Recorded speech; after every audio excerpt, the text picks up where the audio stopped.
Hey everyone, today we are diving into a special, little bit controversy but fascinating topic. How oxytocin hormone is involved in extramarital affair. आप लोगों ने सुना होगा oxytocin को हम love hormone या bonding hormone बोलते हैं. But what if I tell you that the same hormone plays a role in those people who are straying out of their marriage? To understand all the mechanism of how oxytocin is involved in extramarital affair, let's break this topic scientific. जो committed relationships होते हैं उसमें जो दो partners होते हैं उनके बीच में जो इमोशनल बॉन्ड होता है उसको ऑक्सीटोसिन ही प्रमोट करता है, क्योंकि ऑक्सीटोसिन एक ऐसा हार्मोन होता है जो loyalty, trust and attachment promote करता है. तो फॉर एग्जांपल अगर दो पार्टनर्स हैं, they are involved in hugging, cuddling, kissing, sexual intimacy, तो इस ड्यूरिंग क्या होता है, इस ड्यूरिंग उनके बॉडी में ऑक्सीटोसिन रिलीज होता है और वही ऑक्सीटोसिन उनके बीच में जो इमोशनल बॉन्ड होता है उसको स्ट्रांग बना देता है. तभी इसको लव हार्मोन बोलते हैं, तभी इसको बॉन्डिंग हार्मोन बोलते हैं.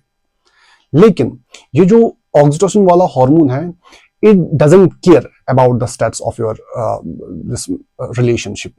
इसमें एक प्रॉब्लम ये है, अगर आपके रिलेशनशिप में कभी भी जो कम्युनिकेशन गैप आ गया या आपका जो इंटीमेसी है वो फेड हो गया और उस ड्यूरिंग क्या होता है, या तो आप वर्क पे चले गए या आप कहीं पर भी बाहर चले गए, तो उस ड्यूरिंग आपको किसी और के साथ जो है कम्युनिकेशन हो गई, आप उनके साथ बात करते हैं और इस ड्यूरिंग अगर उनकी बात आपको अच्छा लगने लगे या वो आपको कोई एडवाइस दे और वो एडवाइस आपको जो अच्छा लगने लगे, तो उस ड्यूरिंग जो क्लोजनेस उस बंदे के साथ है, उस पर्सन के साथ है, उस टाइम भी क्योंकि वो क्लोजनेस है and you are feeling mesmerising जब आप उनकी बातें सुन रहे होते हो, तो उस ड्यूरिंग भी आपके बॉडी में ऑक्सीटोसिन रिलीज होता है. और उस ऑक्सीटोसिन के साथ अब क्या होगा, ये जो बॉन्ड है ये अब आपको उसी पर्सन, थर्ड पर्सन के साथ बढ़ने लगेगा, क्योंकि अभी ये उसके प्रेजेंस में आपको रिलीज हुआ और उस टाइम जो बॉन्ड बनेगा, इमोशनल बॉन्ड बनेगा, वो आपको उस पर्सन के साथ बनेगा. एंड जरूरी नहीं है कि वहां पर किसिंग, कडलिंग, हगिंग और सेक्सुअल इंटीमेसी हो. It starts with the closeness. And oxytocin का एक इंटरेस्टिंग चीज ये है, इट रिवॉर्ड्स द क्लोजनेस.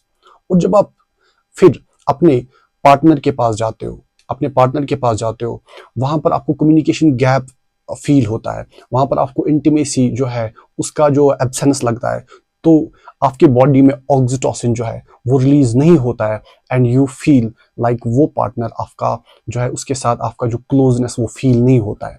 एक एक्सपेरिमेंट किया गया जिसमें एक मेल को ऑक्सीटोसिन का शॉट किया गया, उसको ऑक्सीटोसिन का जो है इंजेक्ट किया गया, उसके बॉडी में ऑक्सीटोसिन इंजेक्ट किया गया. लेकिन वो मेल एक ऐसा मेल था जो अपनी शादी में बहुत खुश था, अपने पार्टनर के साथ बहुत ज्यादा खुश था. तो साइंटिस्ट ये एक्सपेक्ट कर रहे थे कि ऑक्सीटोसिन इसके बॉडी में इंजेक्ट करने के बाद ये रिजल्ट आएगा कि ये जो बाकी फीमेल्स है उनके तरफ अट्रैक्ट हो जाएगा, लेकिन ऐसा रिजल्ट नहीं आया. वहां पर ये देखा गया कि वो मेल बिल्कुल भी अदर फीमेल्स की तरफ अट्रैक्ट नहीं हुआ. क्यों? क्योंकि उसको अपना जो पार्टनर था वो उसके साथ बहुत ज्यादा सेटिस्फाई था, बहुत ज्यादा खुश था, उनके बीच में कोई कम्युनिकेशन गैप नहीं थी, तो वो उसी के साथ अट्रैक्टेड रहा. लेकिन सेम एक्सपेरिमेंट उस मेल के साथ किया गया जो अनहैप्पी था अपने मैरिज में, और जब उसको same dose of oxytocin inject किया गया तो देखा गया कि वो बहुत ज्यादा अट्रैक्ट हुआ बाकी फीमेल्स की तरफ. क्यों? क्योंकि उसका जो अपना पार्टनर था वो उसके साथ सेटिस्फाई नहीं था, उनके बीच में कम्युनिकेशन गैप थी, उनके बीच में जो था इंटीमेसी फेडिंग था, तो वो अट्रैक्ट डेफिनेटली अदर फीमेल्स की तरफ हो जाएगा. So that means oxytocin is a mirror. It reflects the emotional reality. If you are happy and satisfied in your relationship, in your marriage, it will tighten your bond. But if you are lonely, unhappy in your relationship, in your marriage, it will let your heart somewhere else. So understand the chemistry and protect your relationship. Thank you.